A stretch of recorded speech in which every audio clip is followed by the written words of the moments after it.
టీ24 news channel కార్యాలయంపై Sircilla జిల్లా పోలీసుల దాడిని టీయూడబ్ల్యూజే సిద్దిపేట జిల్లా శాఖ తీవ్రంగా ఖండిస్తోంది.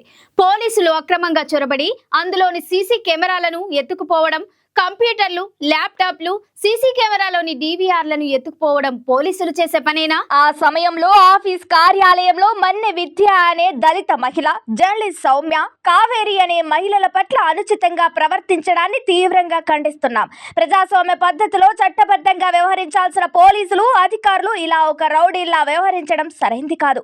ఏ ఛానల్ అయినా, పత్రికలైనా రాసే, ప్రసారం చేసే వార్తల పట్ల అభ్యంతరాలుంటే వాటిని ఖండించవచ్చు, చట్టబద్ధంగా చర్యలు తీసుకోవచ్చు. అందుకు కూడా పద్ధతి ఉంటుంది.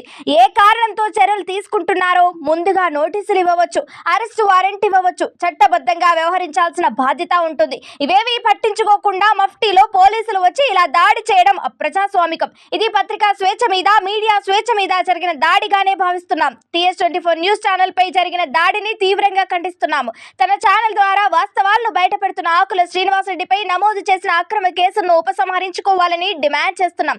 మహిళా జర్నలిస్టుల పట్ల అనుచితంగా ప్రవర్తించిన వారిపై చట్టరీత్యా చర్యలు తీసుకోవాలని TUWJ సిద్దిపేట జిల్లా శాఖ డిమాండ్ చేస్తుంది.